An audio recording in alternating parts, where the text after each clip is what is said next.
Hi, boys and girls. Today we're reading Rainbow Magic, the Baby Animal Rescue Fairies, and this one is Savannah, the Zebra Fairy, and it's by Daisy Meadows.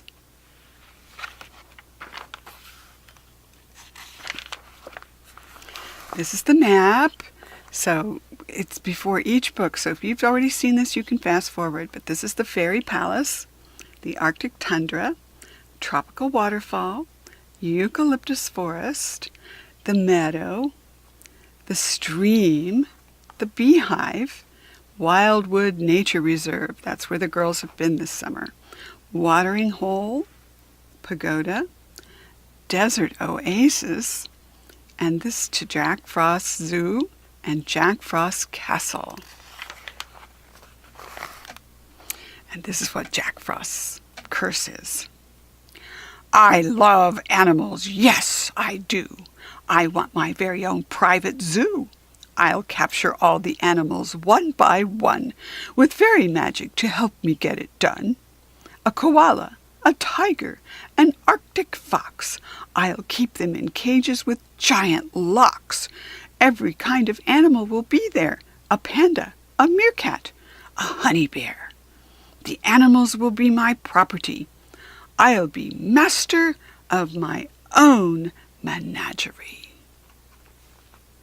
Here are the chapters we're going to be reading. There are 6 in all. And the first chapter is a deer display, and that's A-D-E-E-R. I wonder what Junior Ranger badges we'll earn today, said Rachel Walker as she got out of the car at the Wildwoods Nature Reserve. I hope we'll be spending time with animals again, said her best friend Kirsty Tate. Since the fairies gave us the gift of being able to understand what animals say, I want to be with them all the time. The girls smiled at each other happily. As friends of Fairyland, they were used to magical adventures, but this summer they were having a non-magical adventure too. They were spending a week as volunteer junior rangers at Wildwoods Nature Reserve. Every day, the junior rangers earned badges for their backpacks by doing jobs around the reserve. Rachel and Kirsty had already earned 3 badges. This week is going so fast, said Rachel. I can't believe it's already the 4th day. Look, there's Becky, said Kirsty, seeing the head of the reserve walking toward them. Come on, let's find out what she wants us to do today. The girls waved goodbye to Mrs. Tate, who had driven them to the nature reserve. Good morning, girls, said Becky. I've got an exciting job for you. I want you to feed our herd of deer. They're some of the sweetest animals on the reserve, and there's a baby fawn that's especially cute. But he's very shy, so you might not see him.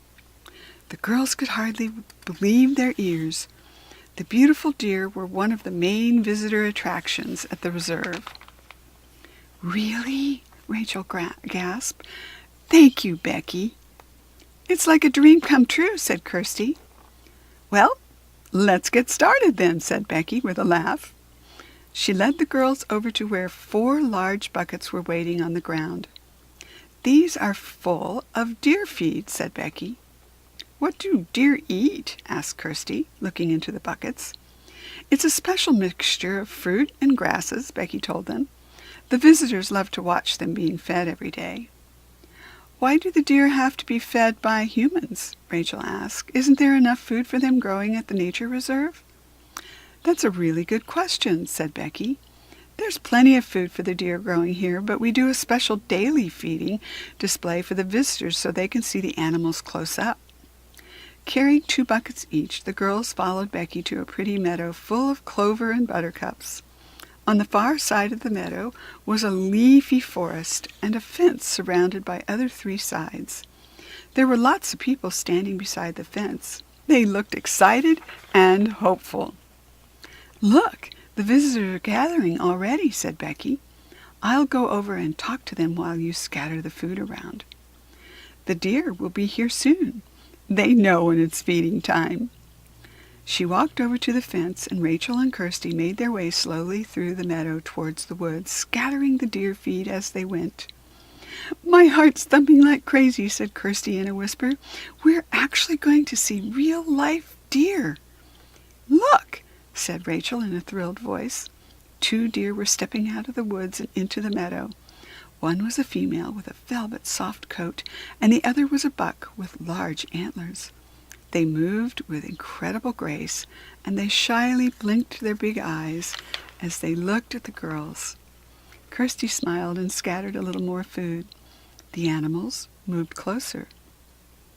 Then more of the herd came out from between the trees. Soon the girls were surrounded by lots of deer wanting food. Listen, said Kirsty. They're whispering to one another. Not many visitors today, the girls heard one of the bucks saying to another. Eat up, everybody, said a third. Scrumptious clover, murmured a young female deer behind Rachel. I'm so glad that you like it, said Rachel in a soft voice. The deer all perked up their ears and stared at her with interest. How unusual, said the older female. Humans who really know how to communicate. We're friends with the fairies, Kirsty explained to them. They gave us the magical power to talk to animals. It was the best gift ever, Rachel added. Yes, said Kirsty thoughtfully, turning to her best friend, but we shouldn't forget why they gave it to us. We promised to help protect the animals from Jack Frost and his goblins. We can't let them take animals from the wild. You can't just collect animals like that. On their first day at Wildwood's Nature Reserve, the girls had traveled to Fairyland and met the baby animal rescue fairies, who looked after animals in both Fairyland and in the human world. While they were there, Jack Frost had stolen the fairies' magic keychains and ordered the goblins to bring him lots of animals from the human world. He wanted to put them in a private zoo for his own selfish enjoyment. Kirsty and Rachel had vowed to stop him, and the fairies had given them the power to talk to animals. We've already saved a panda, a tiger, and a meerkat, said Rachel. I wonder if the fairies will need our help again today.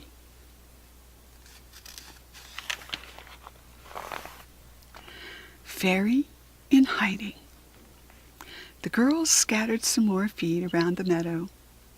I hope you enjoyed your meal, said Kirsty, smiling at the deer.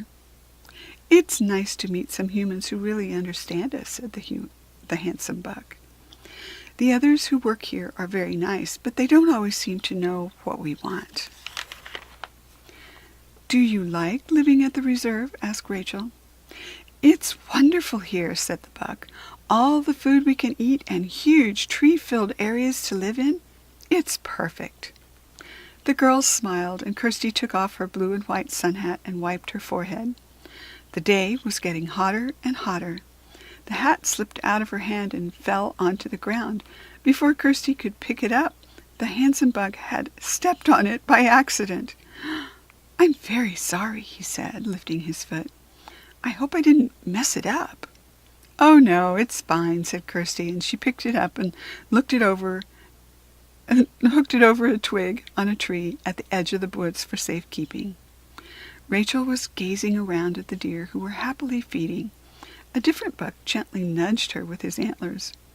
There seems to be a little more food in that bucket, he remarked. Rachel laughed and bent down to empty the rest of the food onto the grass. As she straightened up, she saw something move among the trees in front of her.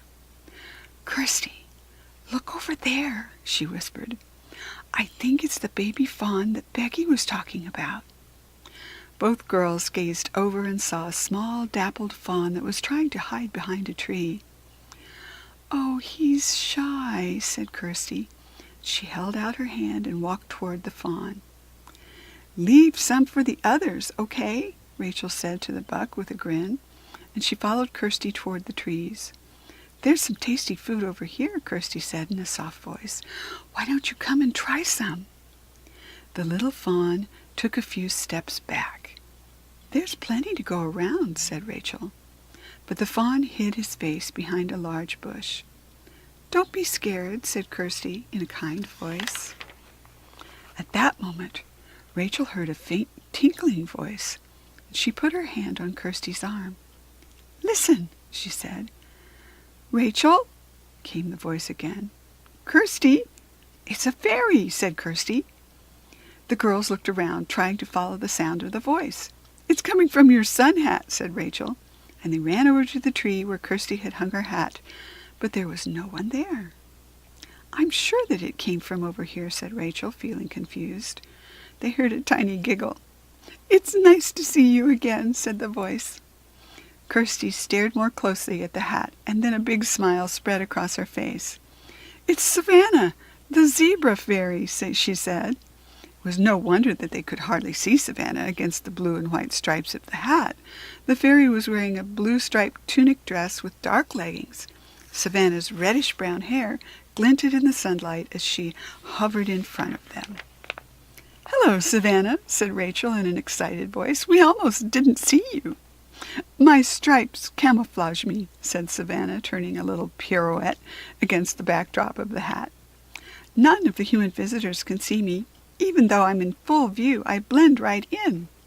That's amazing, said Kirsty, looking at the visitors. Some of them are looking right at you, Savannah. That's so clever. I learned it from my friends, the zebras, said Savannah. They have stripes that camouflage them on the grassy plains. It would be amazing to see a real zebra, said Rachel. Actually, I've come to ask you if you'd like to see some right now, said Savannah. You see, there are some goblins chasing them, and they're getting scared. I would really appreciate your help. We'll come right away, said Kirsty. Stampede. We'll do anything we can to stop Jack Frost and his goblins, said Rachel. The girls glanced back at the deer. They were finishing the food the girls had scattered. Becky was still talking to the visitors, and no one was looking at the girls.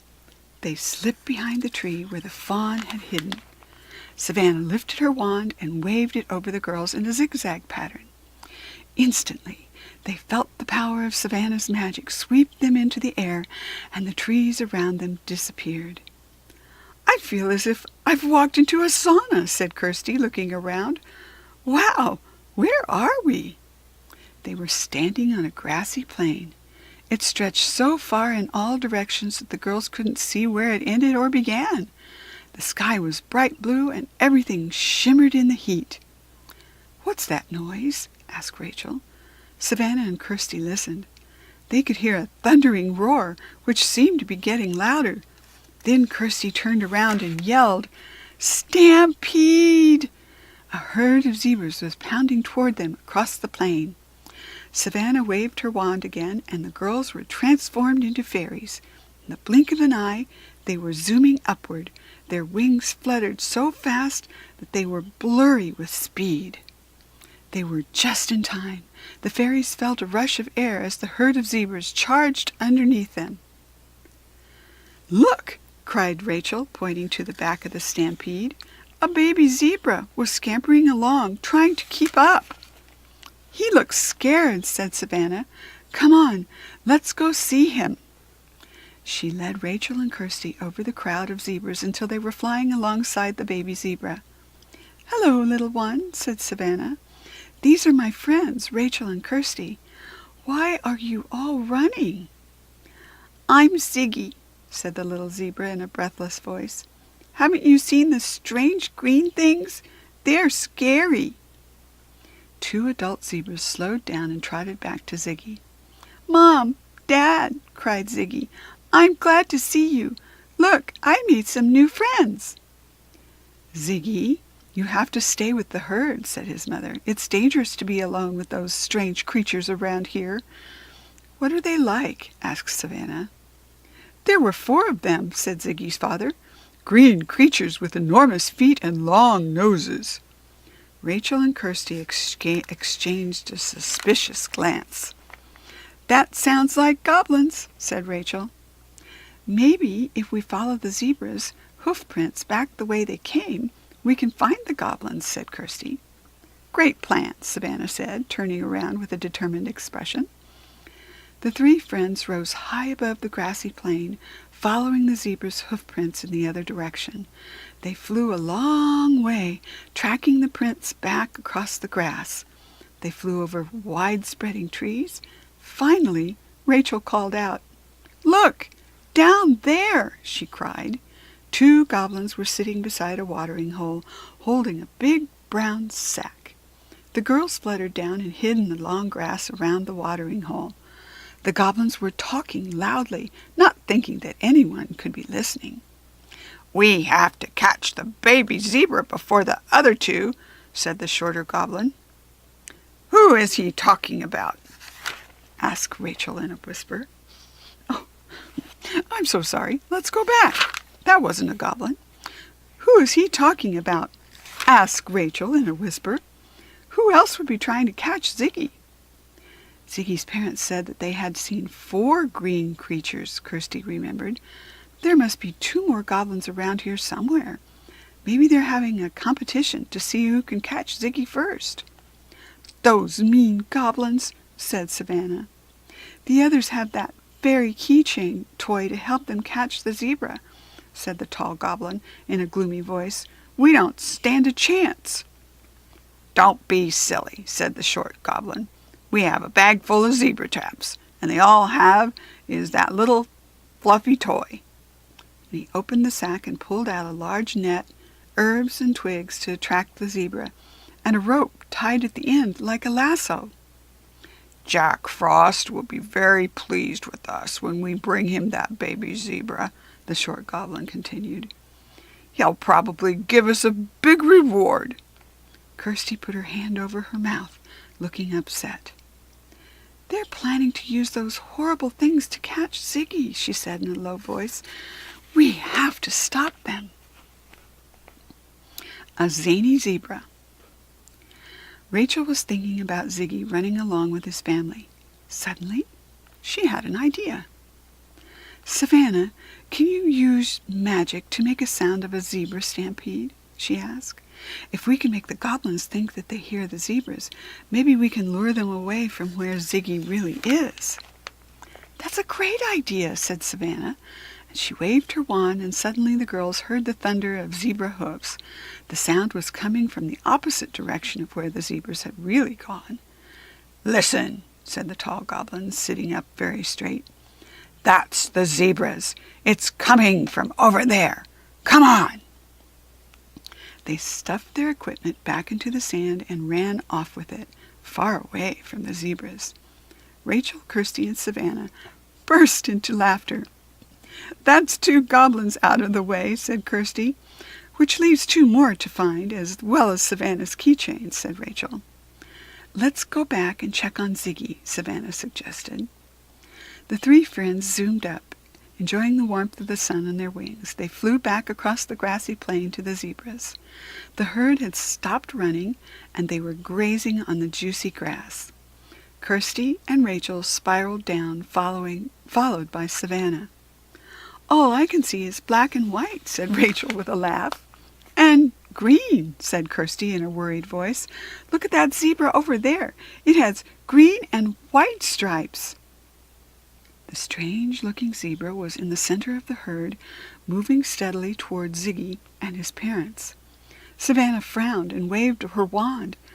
All their outfits changed, and they were now each wearing a black and white tunic dress. "The stripes will help to camouflage us," said the little fairy. "Come on, we have to save Ziggy." They swooped down and landed on Ziggy's back, but he didn't seem to notice them. He was moving through the crowd of zebras faster and faster, leaving his parents behind.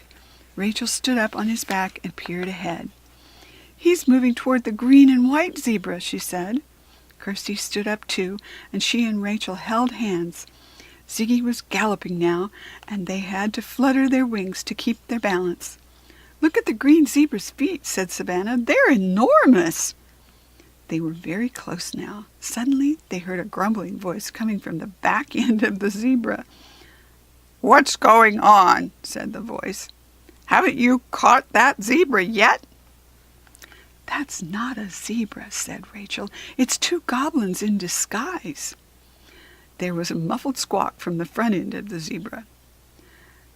"The goblin at the front must have something in his mouth," said Rachel.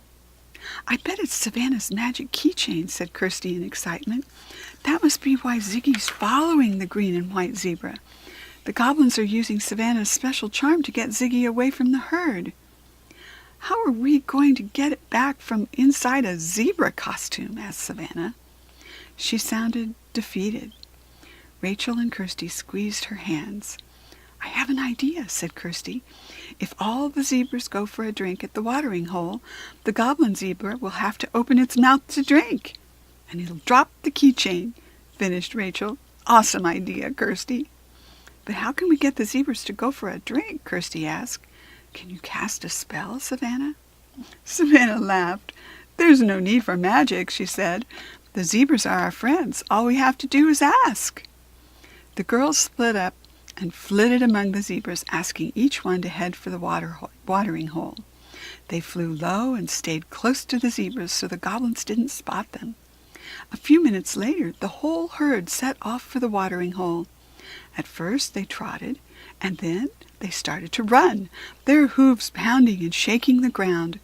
They ran faster and faster, and soon only 2 zebras were lagging behind, the goblin zebra and Ziggy. Roped in. By the time the goblins reached the watering hole, most of the other zebras had already finished drinking. The front goblin trotted up to the hole.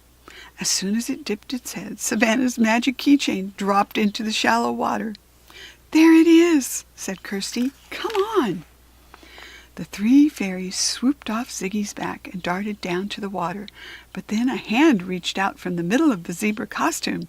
It was the goblin who was disguised as the back legs of the zebra, and he snatched the zebra charm from under their hands. Fairies! He yelled. Pesky fairies! Run! The front goblin panicked and ran in one direction, while the back goblin darted another way. This way! Squealed the front goblin. The pretend zebra stumbled off across the grassland, followed by Ziggy. Ziggy, come back! Cried Rachel. The fairies flew after them at top speed. Even if we catch those rotten goblins, how are we going to stop them? Asked Kirsty. I wish we had the lasso the other goblins had, Rachel puffed. Savannah grinned and waved her wand, and instantly a long lasso appeared in Rachel's hands. Fabulous, said Rachel. With Kirsty and Savannah holding the other end of the rope, Rachel whirled the lasso in the air and then aimed it at the goblin zebra. Could she make the throw? Rachel flung the lasso over the pretend zebra's front end and pulled it tight. Then she flew around and coiled the rope around its back legs. She captured the goblins. Frightened, Ziggy gave a cry of alarm and ran back to his parents and the herd. The goblins struggled in the lasso, and the pretend zebra head came off and flopped to one side. Underneath was a very hot, very angry-looking goblin. He wiggled, but his arms were trapped at his sides by the lasso. Let us go, he squawked. You'll be sorry if you don't. You can't scare us with your threats, Kirsty replied. The back end of the green and white zebra wiggled from side to side. I can't move, came a muffled wail from the zebra's bottom. Set my legs free. Give us back Savannah's keychain first, said Rachel. Then we'll let you go. The goblins both stuck out their tongues and scowled in reply. All right, said Rachel. We can't force you to give the key back, but we can't let you hurt Ziggy either, so we'll just have to tie you up until we can be sure that Ziggy is safe. She winked at Kirsty and Savannah and started to wind the rope around the goblins some more. Stop that! Shrieked the front goblin. I can't move, wailed the goblin in back. Let us go. Give Savannah her magic keychain, and then you can go free, said Rachel. Jack Frost will be so angry if we go back without the zebra, cried the back goblin. He'll be even angrier if we don't go back at all, said the front goblin. Besides, it's lunchtime and I'm hungry. Give the silly fairy what she wants and let's get out of here. Making loud, grumbling noises, the back goblin put one hand out of the bottom of the costume and threw the magic zebra charm at Savannah. She caught it, and it returned to fairy size at once. Rachel let go of the rope, and the goblins shook themselves free. The front goblin glared at the fairies and put the pretend zebra head back on. "Let's get back to the ice castle," he said. "I'm sick of zebras and I'm sick of fairies." The goblins staggered away, still in their green and white costume. "Let's go and make sure Ziggy's okay," said Savannah. The three fairies zipped back to the watering hole where all the zebras were waiting for them. Savannah fluttered over to Ziggy, who was breathing heavily. She stroked his velvety muzzle and whispered to him. Steadily, his breathing slowed down, and he started to look happier. Ziggy's mother trotted over to where Rachel and Kirsty were hovering in the air. "Thank you so much for helping to protect my son," she said. "We will never forget what you did for us today." The whole herd gave the fairies 3 cheers, and then Savannah put her arms around Rachel and Kirsty. "It's time for you to go back to the nature reserve," she said. "There are animals there who need you too." Kirsty and Rachel couldn't wait to get back to Wildwoods. The deer would be waiting for them. A magic touch.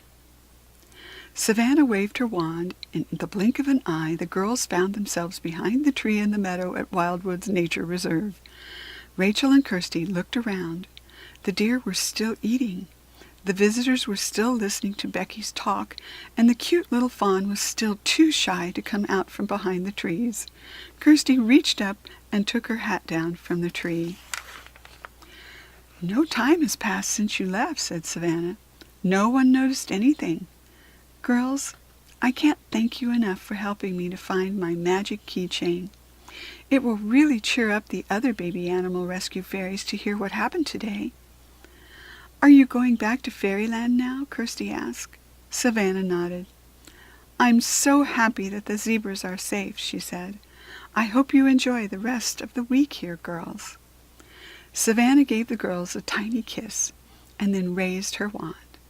She made a zigzag in the air, and black and white fairy dust fell all around her. When the sparkles cleared, she had disappeared. "I'm so glad that we were able to help Savannah," said Rachel. "I just wish that we could help that shy little fawn, too." "Well, maybe we can," said Kirsty. "Remember how Savannah calmed Ziggy down?" She turned to the fawn, who trembled as she stepped closer to him. "Hello," she said.